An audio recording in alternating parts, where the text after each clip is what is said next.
The first thing she noticed was the silence. Not the peaceful kind, the hollow kind. The kind that wraps around you like plastic. The TV was gone. The coat rack was empty. There was a faint smell of bleach in the air, like something had been scrubbed out of existence. She stood in the doorway for a full minute, holding her heels in one hand, her phone in the other. The same phone she used to text me, "Just one drink, promise face blowing a kiss," 3 hours earlier. The hallway light buzzed. One of the bulbs flickered. She didn't call out my name. Didn't ask where I was. Maybe deep down, she already knew. Her eyes scanned the living room, where the couch used to be, where our framed photo once sat on the shelf. Gone. The only thing left was a folded note on the dining table. She hesitated, took 3 cautious steps toward it. I had written it in Sharpie, big, all caps, no signature. "Don't wait for me ever again." That's it. For words. 6 years reduced to a permanent goodbye in black ink. And while she stood there, frozen, still in her lipstick and borrowed laughter, I was already 2 states away, driving through a fog I didn't ask for, gripping the wheel like it was the only thing left holding me together. But let me rewind. Not to the start of our relationship. That part doesn't matter anymore. Let me take you back exactly 5 days ago, when I found the receipt. 2 mojitos. 1 old-fashioned. 1 room key. Not a bar tab from a girl's night. A hotel bar. A boutique one. 5 minutes from her office. That was the first clue. The second? The way she came home with wet hair and no explanation. Said it rained. It hadn't rained in 3 days. I asked her casually, "How was work?" She said, "Exhausting." Then asked if we had any soy sauce. No eye contact. No warmth. She sat on the couch beside me and started scrolling through Instagram, laughing at memes. Meanwhile, my heart was racing like it was trying to outrun the truth. That night, I checked her browser history while she was in the shower. She had looked up, how long does hotel scent stay on clothes? How to delete iPhone messages without backup. No, I didn't confront her. I couldn't. Because confronting her would mean she'd twist it. She'd cry. She'd accuse me of not trusting her. I've seen that movie too many times. So instead, I smiled. I made her tea. I even folded her laundry. And then I began preparing my escape. Quietly, methodically, like someone planning a heist on their own life. I sold my collectibles online. I opened a separate account. I told my boss I needed time off for a family emergency. I packed 1 bag.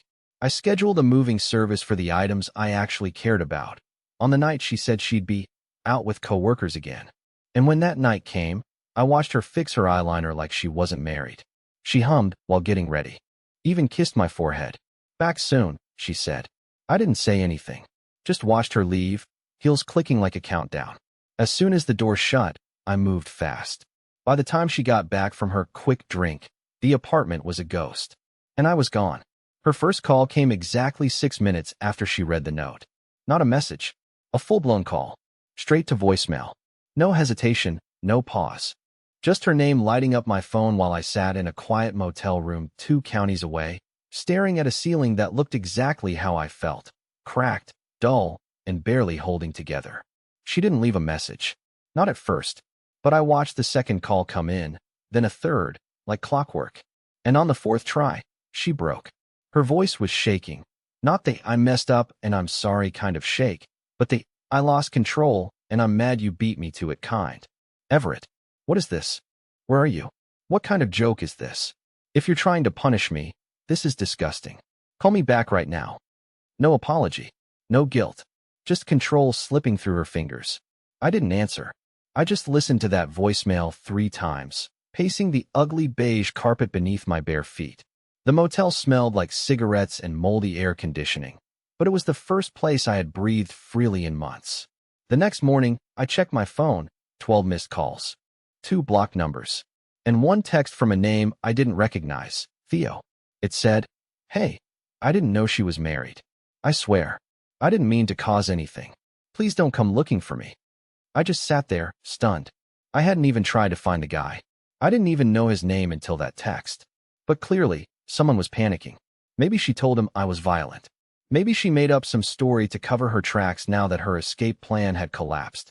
Or maybe she had no plan at all. Maybe she never thought I'd leave. But I had. And I wasn't going back. Not after the voicemail I got at 3:14 p.m. that same day. The one where she accidentally forgot to hang up and left a recording of her arguing with someone. Her voice came through first. "No, you don't understand. He wasn't supposed to find out like that. I had everything under control." And then a man's voice. "What do you mean control? You told me you were separated." A silence. Then a slam. Maybe a door, maybe her phone. The recording cut off. I didn't know what hurt more, the cheating, or the lies she told the other guy to make herself the victim in a story she wrote with both of us. That night, I checked her social media. Nothing. No updates. No cute quotes. Not even one of those "life is hard, but I'm healing" posts. She'd gone completely silent online. And then my mother called. "She came by," she said quietly. "She looked awful. Said you left her. Said she didn't know why." "Everett, what's happening?" I wanted to scream. But instead, I said, "I'm fine, Mom. Just taking some space." Because how do you explain to someone that your wife of 6 years cheated, lied, and then tried to make you look like the villain the moment you stopped playing the fool? You don't. You just disappear, like I did. But disappearing doesn't mean the past stays buried. And I was about to learn that the hard way, because on day 3, I found something in my bag that shouldn't have been there. Something she must have slipped in without realizing it. And what I found changed everything. It was the 3rd morning since I'd vanished. The motel's air was stale, the coffee tasted like burnt cardboard, and I hadn't slept more than 4 hours in total. I kept waking up, heart pounding, expecting her face to appear at the door. But she didn't know where I was. I'd made sure of that. Or so I thought. I was digging through my duffel bag looking for my charger when my fingers brushed something unfamiliar. A small velvet pouch. Soft, drawstring. Not mine. I opened it, thinking maybe I'd accidentally grabbed something from the junk drawer at home during the rush. But when I looked inside, my breath caught in my throat. A ring. Not my wedding band. Not anything I'd ever seen before. A thick, gold men's ring. Engraved on the inside with 2 letters and a date. I recognized the date instantly. 2 weeks ago. And the initials weren't mine. It was his. Whoever T.D. was, this was his ring. And it had somehow ended up in my bag. I just sat there, staring at it, completely frozen. Was it a mistake? Had she dropped it in there without thinking? Or had it been deliberate, some twisted way of punishing me, like planting a souvenir of the betrayal in the middle of my escape? Either way, it meant something I hadn't been prepared for. She brought him to our house. Not a hotel. Not a hidden bar. Our home. Our bed, maybe. Our kitchen, where I used to make her omelets on Sundays. I wanted to throw up. I didn't even know how to react. I just sat on the edge of that lumpy motel bed, gripping that velvet pouch like it might burst into flames. Everything started spinning in my head. What if she'd been planning to leave me first? What if I'd just beaten her to it by a few days? Or worse, what if I hadn't even mattered in this story at all? I finally stood up, showered, and drove to the nearest town. I needed air. Movement. Anything. I ended up at a cheap diner with peeling booths and a waitress who looked like she'd seen the end of the world and didn't care. I ordered pancakes and sat by the window, checking my phone while pretending to eat. 17 missed calls. For voicemails. A single text that chilled me more than any of it. "I need the ring. Please. You don't understand." That's what she wrote. No greeting. No question about where I was. No apology. Just panic. Real panic. Like something bad was about to happen. I didn't respond. I just stared at that message until the screen went dark in my hand. My pancakes went cold. The waitress asked if I wanted a refill, and I nodded without hearing her. And then the next message came in, not from her. From a new number. It said, "You don't know what you're playing with. Return the ring. No cops. No games." And that's when I realized this wasn't just an affair. Something was very, very wrong. And I was now part of it, whether I wanted to be or not. I didn't reply to either message. Not hers. Not his. I turned my phone face down on the diner table and sat there long enough for the waitress to ask twice if I was okay. I told her I was just tired, which wasn't a lie, but it wasn't the whole truth either. The truth was that my hands were shaking so badly I had to press them against my thighs to make it stop. I left the diner without finishing my food and drove aimlessly, windows down, letting cold air slap some sense into me. My mind kept circling one thought I couldn't escape. People don't threaten strangers over a ring unless that ring matters a lot. And people don't panic over something meaningless. By the time I pulled into a grocery store parking lot, I had accepted something I'd been avoiding since the night I left. This wasn't about me anymore. Whatever game my wife had been playing, I had only been a piece on the board, a background character, the safe place she hid behind while something else was happening in plain sight. I finally listened to the rest of her voicemails. The first was anger, sharp and defensive. The second was tearful but still centered on her loss, not mine. The third was different. Her voice was low, rushed, like she was afraid of being overheard. She said my name the way you say it when you're begging someone not to ask questions. You need to give it back, she whispered. Please. I messed up. I didn't know it would turn into this. That was it. No explanation. No context. Just fear. I drove another hour before pulling over and opening the velvet pouch again. The ring felt heavier than before, like it had absorbed everything I'd learned since finding it. I searched the initials online. Nothing obvious. No social media. No engagement announcements. But when I searched the date engraved inside, something odd came up. A charity gala. Private. Invite only. Held at a downtown venue I recognized immediately. She had told me she was working late that night. My stomach sank. I remembered that evening clearly. She'd come home exhausted, heels in hand, makeup smudged, claiming the event had been a nightmare. I'd believed her. I always believed her. That night, she fell asleep before I did, phone locked, face turned away from me like she already belonged to someone else. I didn't realize it then, but that had been the night everything crossed a line that couldn't be uncrossed. My phone buzzed again while I sat there, parked on the side of a quiet road. This time it was a photo message.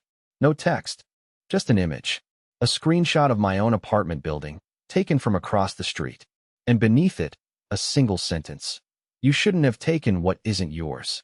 I laughed, not because it was funny, but because something inside me finally snapped. I had spent years being small, being careful, being the quiet husband who didn't rock the boat. And now people I didn't even know thought they could scare me into fixing her mess. They were wrong about one thing. I wasn't protecting her anymore.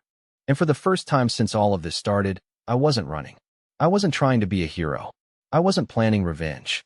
I just wanted to disappear, to vanish quietly and let the pieces fall without me.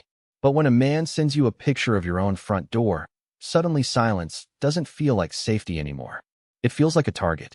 I didn't go back home. I drove to the police station. I didn't tell them everything. I knew how that would sound. Hi, my wife cheated on me, and now some guy who left a ring in my bag is threatening me over it. Yeah, that doesn't exactly land like a criminal case. But I reported the message. The photo. Gave them the number. They took a report, told me they'd look into it. I could tell by the tone that it probably meant, unless someone's bleeding, this goes in a file and stays there. So I did what I always do. I handled it myself. I booked a week at a different motel under a fake name. Bought a burner phone. I even paid cash like I was in some low-budget thriller. And then I did what I swore I wouldn't do. I started digging into him. Whoever TD was, he wasn't just some random guy my wife hooked up with. He had resources, influence, maybe even people.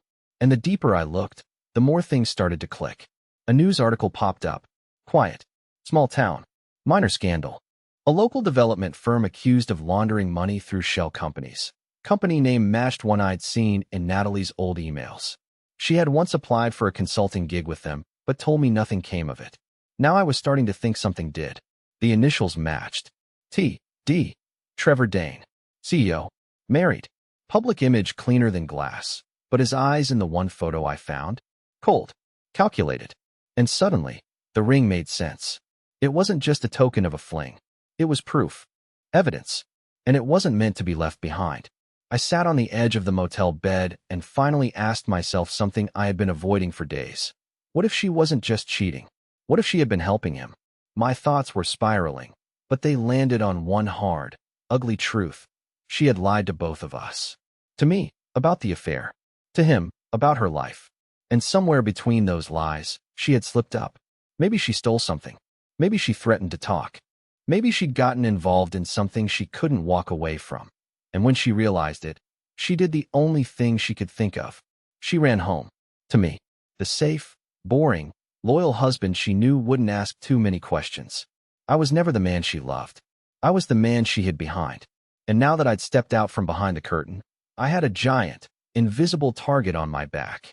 Later that night, I got one more message. No photo this time. Just 5 chilling words. She's not the only one. And that's when it hit me. I thought I'd escaped the worst by leaving her. But this wasn't over. Not even close. Because whatever she was mixed up in, I had just inherited it. I didn't sleep that night. Not even a minute. I sat in the corner of the motel room with the lights off, back pressed to the wall, phone in one hand, the ring in the other. Every time a car passed outside, I flinched. Every footstep in the hallway sounded like someone coming for me. I wasn't paranoid. I was paying attention, finally. I kept playing that message over and over in my head. She's not the only one. At first, I thought it meant another woman. Another affair. But the more I let the words settle, the clearer it became. This wasn't about romance. It was about leverage. Natalie wasn't the prize. She was the liability. And somehow, I had become the keeper of something I was never supposed to see. I started connecting dots I hadn't dared to before. 2 months earlier, Natalie had begged me to scan some documents for her freelance project. Just boring PDFs, tax forms, contracts. I didn't even glance at them. I scanned and emailed them off like a good, oblivious husband. Now I couldn't stop wondering, what if they weren't hers? What if she'd used my laptop, my IP address, my name, to cover her tracks? What if I was the backup plan from the start? I needed answers. And I needed them from her, not through voicemails or guilt-drenched texts. I needed to see her face when I asked the question that had been burning in my chest since I left. What the hell did you drag me into? So I did something incredibly stupid. I went back.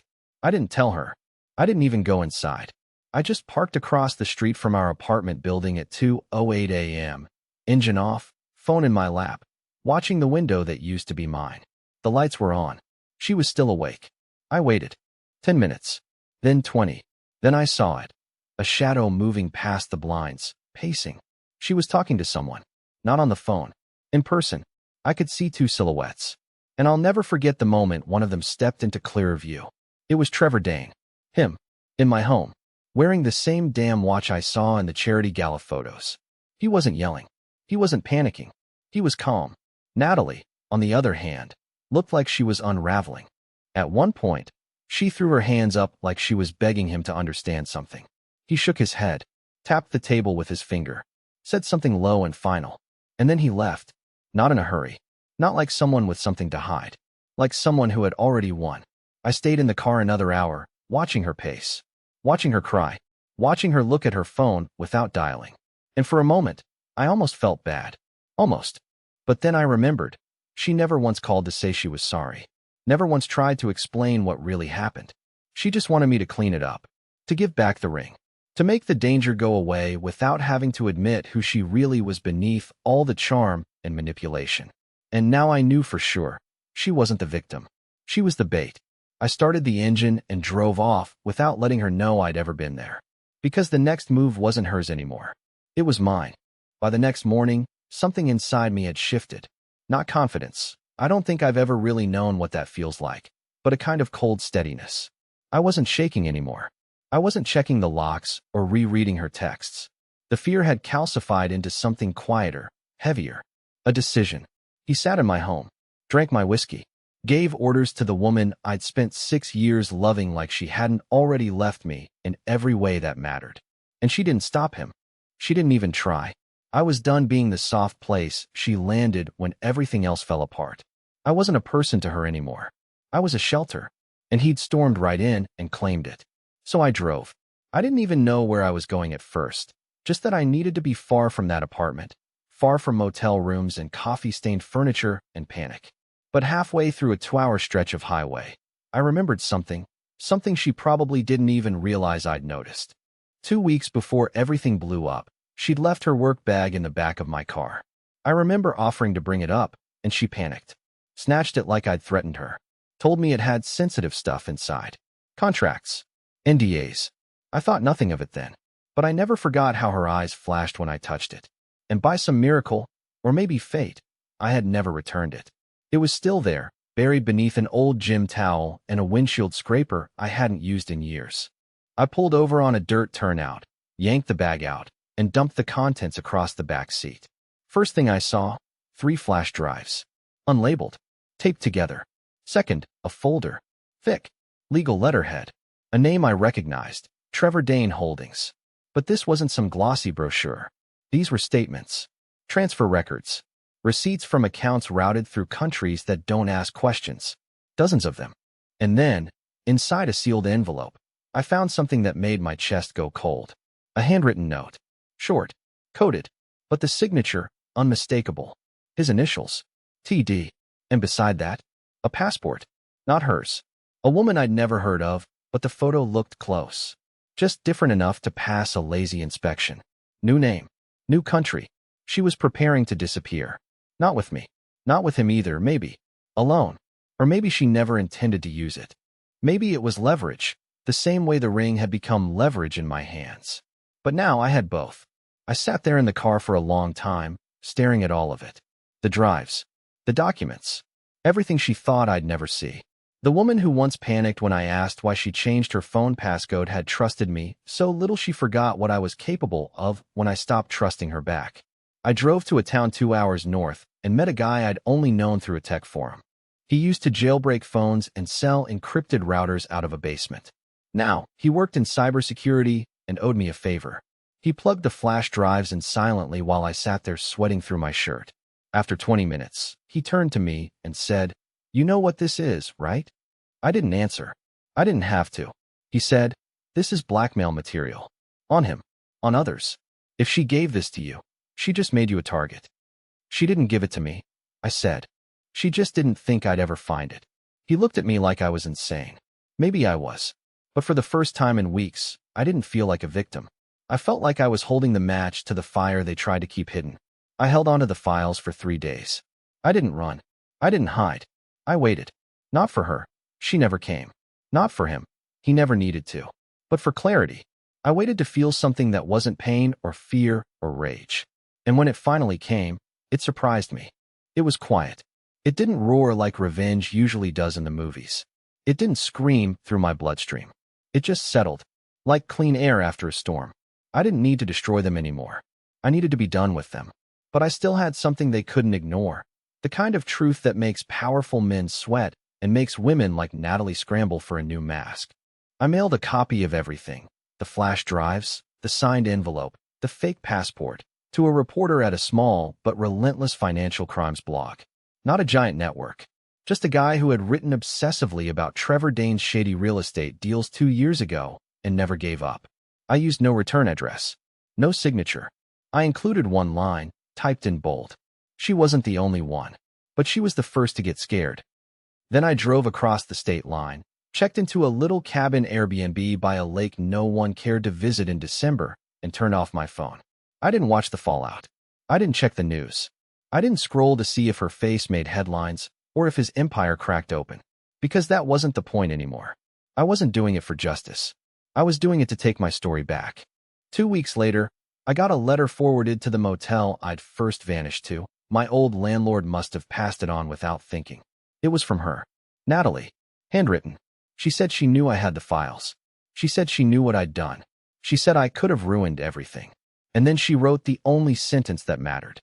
"You were never meant to be part of this." She was right. I wasn't. But I was. Because she made me part of it. Because I loved her while she was building an exit strategy. Because I stood in the fire and called it warmth. So I wrote back. Just 4 words. Same as the note I'd left her the night I disappeared. "Don't wait for me." This time, I meant it with peace. It's been 4 months now.